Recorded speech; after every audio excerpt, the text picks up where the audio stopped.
3, 2, 1, vai!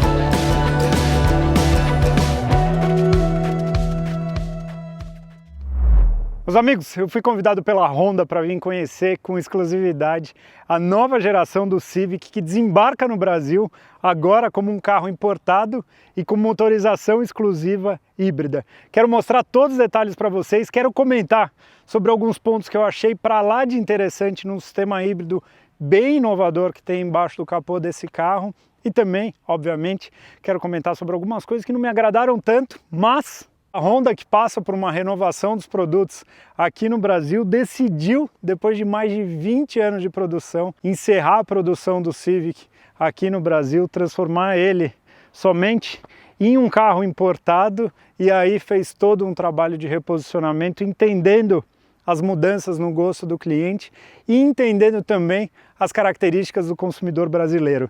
E aí entraram algumas coisas que eu acho que foram muito interessantes por parte da Honda. Não tão interessantes quando a gente pensa, obviamente, em produto. Mas o que eles fizeram? Eles pegaram o City e transformaram num carro um pouquinho mais sofisticado, encerraram com a produção do Fit, que tinha aquele desenho um pouco de minivan, uma coisa um pouco já fora de moda, vamos dizer, aqui no Brasil, e trouxeram ele para um hatchback, mas uns carros bem equipados. Trouxeram o HR-V, um pouquinho maior, mas com um porte, vamos dizer, como sendo um carro mais superior, e aí decidiram parar de deixar de brigar com o Corolla para posicionar esse carro num patamar acima. E a primeira coisa que essa 11ª geração conseguiu foi de fato transformar o Civic, que já era um carro muito bem visto aqui no Brasil e com um porte de um sedã maior, né, diferente, por exemplo, dos Estados Unidos, para um carro que você olha, você falaria tranquilamente que esse carro é um Accord. Quando olha o porte dele, o entre-eixos, que é 35 mm maior, a bitola traseira, que é 12 mm maior, ele de fato está com um porte visualmente bem maior do que ele era. É um carro assim que eu acho que para o brasileiro vai funcionar muito bem, justamente por isso. E principalmente quando a gente olha de frente, um carrão. E aí entra uma coisa interessante, que eu acho que ele está um carrão, mas com uma cara mais de Accord, que eu falo principalmente pelo porte e também pelas linhas. São linhas que eu considero, vamos dizer, mais elegantes, assim, sem muita extravagância, como uma 8ª geração, por exemplo, mas linhas que eu considero duradouras. Essa carroceria com esses vincos, tal, essa frente da maneira como tá, ele tá um carro bem bonito de frente, porque a parte traseira eu ainda vou precisar de mais um tempo para me acostumar um pouco com o tamanho das lanternas, com a proporção das lanternas. Eles tiveram uma solução que eu considero interessante, que eles mantiveram o vermelho para cá e deixaram um fumê meio escondida a lanterna aqui para baixo, assim. É legal, mas eu ainda estou precisando me acostumar. E a segunda parte que eu acho que foi bem ousada, mas entendendo todo esse movimento de eletrificação, foi trazer esse carro somente com motorização híbrida, que aí eu acho que entra um ponto que a marca, obviamente, quer cada vez mais se colocar nesse mercado e mostrar que ela tem dentro do line-up dela produtos com soluções, vamos dizer, com energias alternativas ao motor combustão tradicional. Um carro com uma eficiência energética super grande, um consumo de combustível baixo, se a gente for considerar o que esse carro tem de potência e o desempenho que tem nesse carro, que a gente vai poder medir daqui a pouquinho, mas batendo o olho num primeiro momento eu achei interessante. Traz o Civic, posiciona ele acima do Corolla, somente motorização híbrida e num pacote único de equipamentos, ou seja, facilita a estrutura de oferta do carro, dado que vai ser um carro, por enquanto, de baixo volume, importado da Tailândia, assim como a Pajero Sport, se não me engano, que no nosso mercado também é importada da Tailândia. O Civic não vem dos Estados Unidos, não vem de México, não vem da Tailândia pela primeira vez aqui para o Brasil. algumas soluções em termos de pacote único que me parecem interessantes. A primeira delas, o carro tem aro 17. Eu já tinha comentado isso esses dias num vídeo do HR-V, que eu acho interessante essa estratégia da Honda de não oferecer roda muito grande, aro 18, aro 19. Por quê? Porque ela entende que o carro tem que ser usado no Brasil inteiro, e o Brasil inteiro é muito complicado quando a gente fala de pavimento. Só que batendo o olho, eu achei que aro 17 ia ficar visualmente pequeno para o carro, e eu achei que não. Eu achei que o visual até que ficou ok, sabe? A roda tem um desenho, vamos dizer, bonito, lembra um pouco até a do Accord. O carro ele tem as portas dianteiras bem grandes assim, então tipo, quando a gente olha a caixa de roda tal, eu vou dizer que eu acho ele mais bem resolvido aqui do que, por exemplo, no City, que eu tenho a sensação que as rodas ainda são um pouquinho pequenas. Eu achei que ficou bem ok, assim, bem bonito, sabe? Gosto da ideia de usar pneu com perfil um pouco mais alto, e aqui o pneu é 215/50 aro 17, então ele tem um percentual de borracha até que grande assim para trazer conforto para o dia a dia, reduzir chance de causar dano em roda tal. Eu acho que é uma coisa super inteligente. Agora, inteligente mesmo é o sistema de híbrido que está aqui embaixo do capô, que ele é muito semelhante ao que eu mostrei para vocês no Honda Accord, porém com algumas evoluções. Quer ver? Aqui embaixo a gente tem a combinação de um motor 4 cilindros com 2 motores elétricos que estão montados nesse lado daqui, tá? Aqui a gente tem, e nos carros híbridos a gente tem visto muito os motores com o ciclo Atkinson. Então, basicamente aqui, falando de uma maneira mega simples para vocês, ele é um tipo de motor que quando o motor está em compressão, ele mantém as válvulas de admissão abertas, para 2 motivos: para reduzir os esforços, vamos dizer, da árvore de manivelas, né, do virabrequim do carro naquela parte de compressão, e também essa compressão que sai de um cilindro e vai para outro, ela ajuda a tirar os gases já queimados dentro do outro cilindro. Então ele aumenta a eficiência energética do carro. Esse motor ele trabalha com quase 14 de taxa na gasolina, então tudo isso só é possível porque justamente ele perde parte dessa compressão justamente para empurrar os gases para fora. Eles falam em ciclo de eficiência aqui em torno de 40%, que tipo, para quem conhece um pouco de motor a combustão interna, é muito bom como eficiência energética. Então, de um lado, vamos pensar que tem um motor de injeção direta, tal, super eficiente, que produz aí 143 cavalos, e aí, complementando o sistema, tem um sistema de bateria que ele funciona meio que como um gerador para fornecer energia para os componentes elétricos do carro, e tem um motor mesmo elétrico, esse de verdade, vamos dizer assim, e entre aspas, porque os dois são de verdade, mas falando de verdade, que tem 184 cavalos, e esse sim leva potência para as rodas. Então, esse motor, diferente daquela combinação tradicional que a gente tem num carro híbrido, como um Corolla, por exemplo, que as potências meio que se somam, que a potência que chega nas rodas é só vinda desse motor e com pouca atuação do motor elétrico, não. Aqui é priorizada chegar nas rodas potência do motor elétrico, ou seja, aquele torque instantâneo, tirar o carro da inércia no motor elétrico, que é aquele motor que tem aquela força disponível desde o primeiro momento de rotação. E o motor a combustão, ele funciona como um gerador para esse motor elétrico e também funciona em algumas situações, principalmente em estrada com pouca carga, que aí é aquele momento perfeito de eficiência de consumo do motor. Aí sim chega nas rodas toda a força, vamos dizer, produzida por esse motor a combustão interna. Então, assim, falando, parece tudo muito confuso, mas na prática eu vou ter a oportunidade de mostrar para vocês que é um carro dócil e com um desempenho que parece ser muito bom. Depois, se vocês tiverem interesse, a gente entra e consegue se aprofundar muito mais. Só como curiosidade, tudo que é laranja são circuitos de alta tensão. Tem aqui um reservatório de expansão que parece ser desse circuito, ele parece ter um circuito separado, talvez para os motores elétricos, dado que para o motor a combustão tem aqui o radiador tradicional. Eu acho que esse é um carro interessante para a gente levar lá para a oficina e poder mostrar em mais detalhes para vocês, porque pelo que eu estou batendo o olho e vendo aqui, tem bastante coisa interessante. O padrão de construção bom, quando a gente olha essa parte de fixação dos chicotes, que é coisa que eu gosto de mostrar para vocês, ele usa a vareta tradicional, mas até aí funciona, tudo aparentemente bem preso.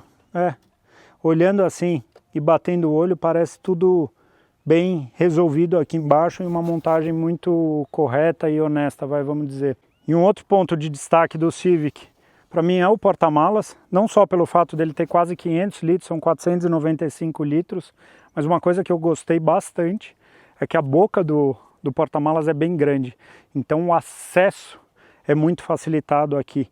Isso tem muito carro que tem capacidade grande, só que quando você olha como o acesso é feito, ele é muito apertado. Aqui não, aqui é muito bem resolvido. Tem os braços ainda, né, que são umas coisas que a gente vê até hoje em carro, mas são soluções mais baratas aí que a gente vê pelo mercado, e aqui tem, mas pelo menos aqui eles colocaram um acabamento, ficou até que bonitinho, mas é algo simples. Funciona bem, porque ele tem mola e ele tem um amortecedor justamente para trazer essa abertura um pouco mais progressiva, tá?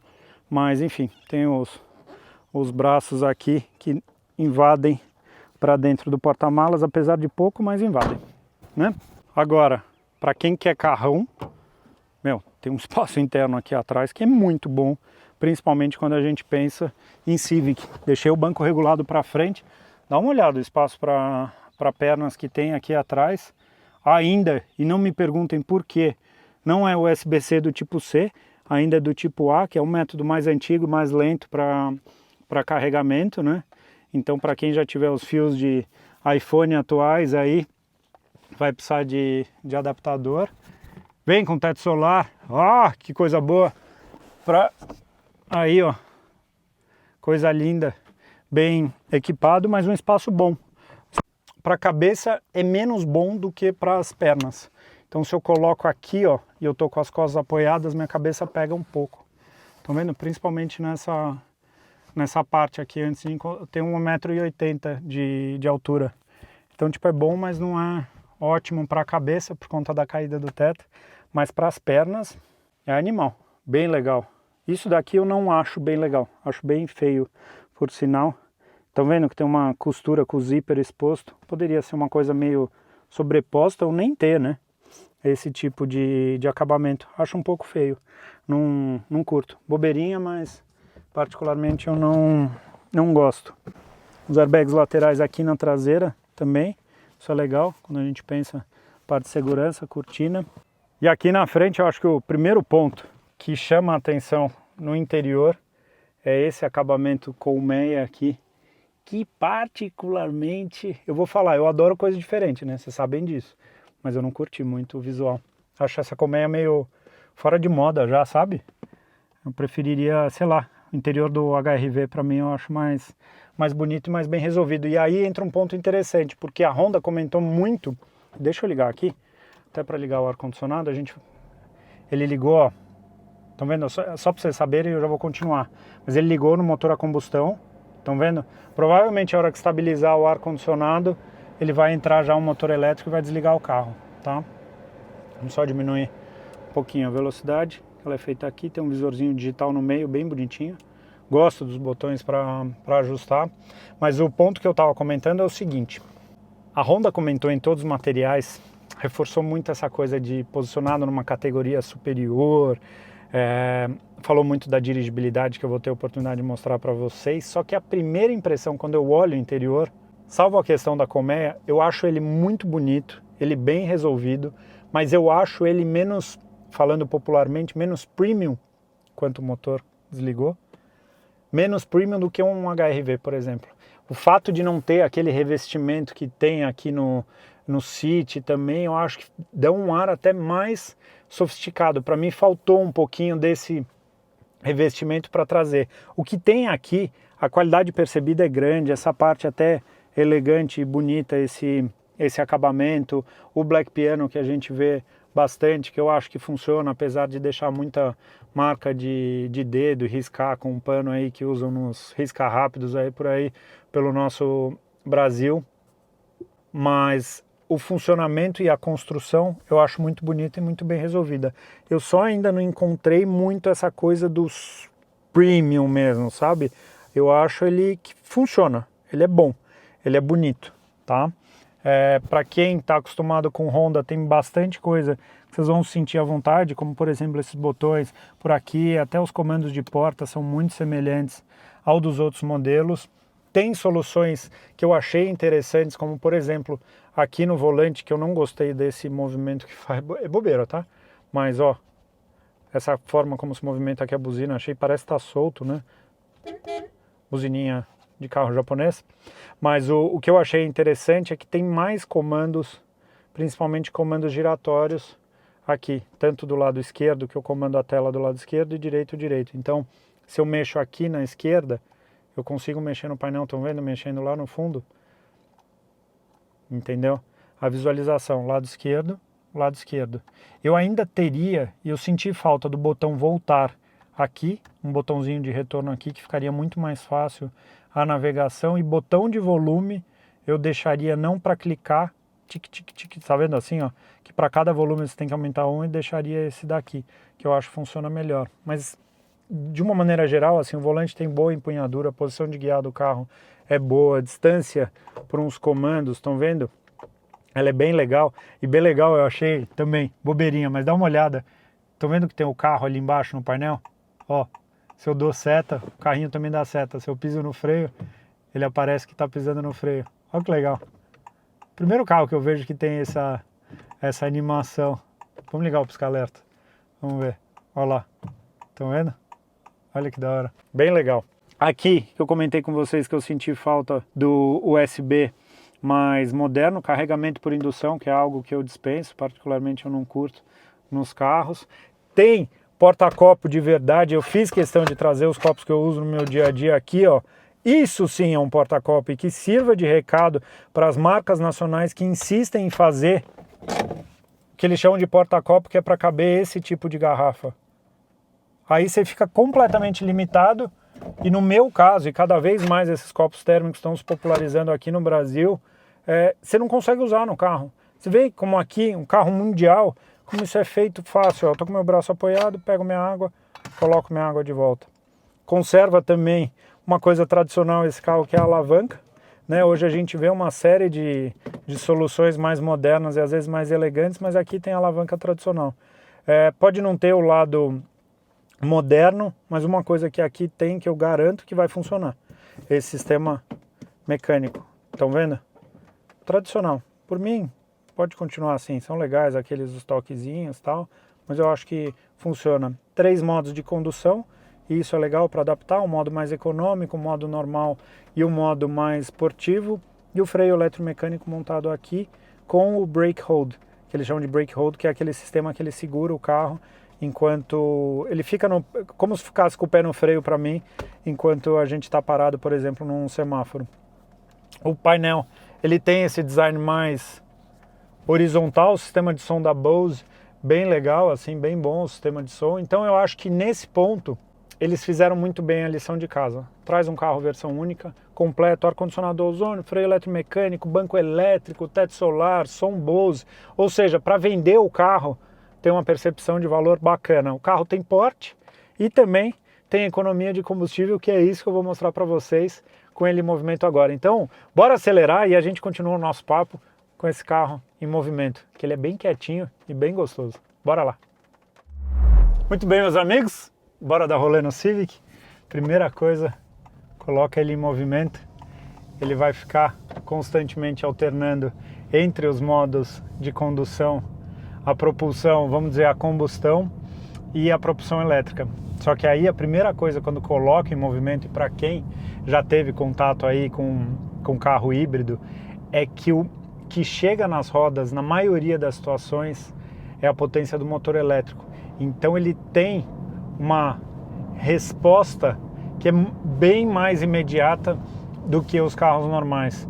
Traz aquele silêncio de rodagem, ó, que é muito gostoso e que no dia a dia cada vez mais eu tenho valorizado. Então, assim, falando de uma maneira simples e num primeiro momento, ele já traz aquela combinação entre o que é gostoso de um elétrico, que é essa resposta um pouco mais rápida, e a versatilidade do fato de você ter um carro que você pode ir para qualquer lugar, só encher o tanque e de fato ser feliz. Então eu acho que isso é a primeira coisa que chama, assim, diferente de sistemas híbridos que você lida com pouca potência. Então aqui não, aqui ele tem bastante potência. Até eu vou entrar na estrada, vamos fazer o seguinte, já vamos de cara, vou até pôr no modo Sport, vou desligar o ar-condicionado e ó, quer ver? Se liga nisso, vamos ver. E aí, quanto vocês acham que vão fazer? Eu acho que vai ser entre 7 e 8, tô chutando. 3, 2, 1, vai!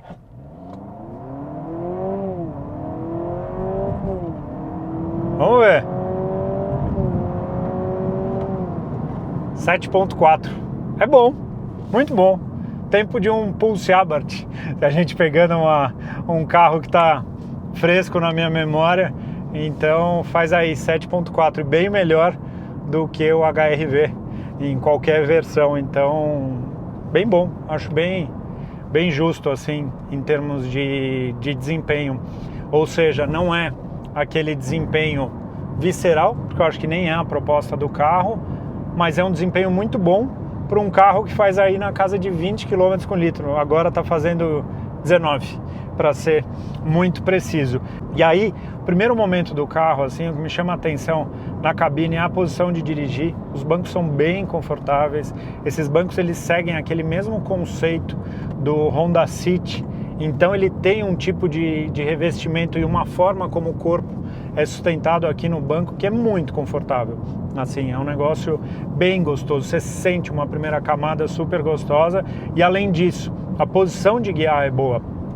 Então ele tem uma posição de guiar mais baixo, acho até melhor do que a do City para o meu gosto e a minha forma de condução, e a forma como a direção fica, a distância e tal, é bem gostosa.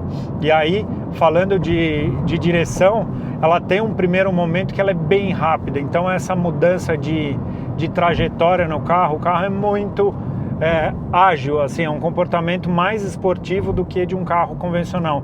E além disso, uma coisa que me chamou a atenção na parte de construção do carro e de suspensão é que a movimentação da carroceria, esse primeiro momento, o carro ele quer dar a cara, ele não quer inclinar. E isso é muito gostoso, porque eu acho que para o Brasil é algo que eu fico pensando que tem um desafio muito grande quando a gente fala de desenvolvimento de suspensão. Porque vocês imaginam que tem que fazer o carro bom para aguentar a buraqueira que tem no país inteiro, e ao mesmo tempo eles conseguem combinar com uma boa dirigibilidade. Tudo isso para um carro de rua. E aí é um ponto que eu vejo que os carros europeus sofrem demais, porque os carros europeus, eu brinco que andando nas nossas ruas, eles são literalmente gringos. Eles não estão 100% à vontade. E aqui não. Aqui você pega a curva, quer ver, ó? Olha que delícia, assim, descendo de uma maneira mais esportiva. Olha como o carro é gostoso. Essa transposição de carroceria do carro é muito bom. Assim, para um sedã nesse patamar que eu acho que ele vai chegar no mercado. Eu vou até deixar o valor aí embaixo para vocês, mas no vídeo eu vou chutar algo em torno de 250 mil reais. Ele tem uma dirigibilidade muito boa. Vou voltar para o modo normal de condução. Então aqui, por exemplo, eu estou a 110 km por hora, que é a velocidade dessa via, no motor elétrico. Estão vendo? Ele aparece aqui, vocês não vão conseguir ver na verdade, mas ele está aparecendo a informação Ready e do lado o EV. Então ele está funcionando aí o motor elétrico a 110 km por hora. Baixa um pouquinho o pé, ele já entra o motor a combustão. Mas ele entra o motor a combustão também sendo um gerador.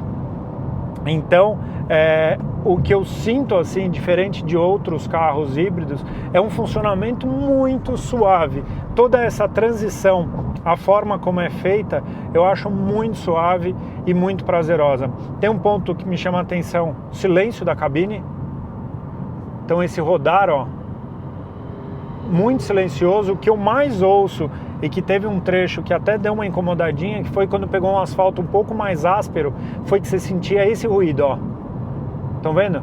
Não sei se vocês conseguem sentir, mas isso é do pneu em contato com o solo, que aí eu não sei se é da composição e da característica desse pneu que é Yokohama, ou se é uma característica, enfim, de isolamento do carro, mas de uma maneira geral, assim, andando com o carro, eu sinto que é um carro maduro. Não parece aquele carro novo, sabe? Parece que é um carro de fato evoluído. Essa parte da dirigibilidade para mim foi o que mais agradou nesse momento, e também na forma como tudo se apresenta e em como tudo isso funciona. No meu entendimento, isso daqui na minha cabeça é o futuro da maioria dos carros híbridos, que é deixar de ter essa composição meio que quase mecânica, entra um, sai outro, entra um, sai outro, para ser essa coisa suave, priorizar o prazer de dirigir do motor elétrico, tendo como suporte essa geração de energia e esse alcance, vamos dizer, de uma autonomia aí de uns 600 km que tem no tanque desse carro. Então, assim, eu acho que a Honda, por um lado, foi inteligente de entender o mercado, de reposicionar o Civic e de tirar dela esse compromisso de ficar brigando com o Corolla em volume, porque isso de fato ela não conseguiu e não vai conseguir, para colocar esse carro num patamar superior.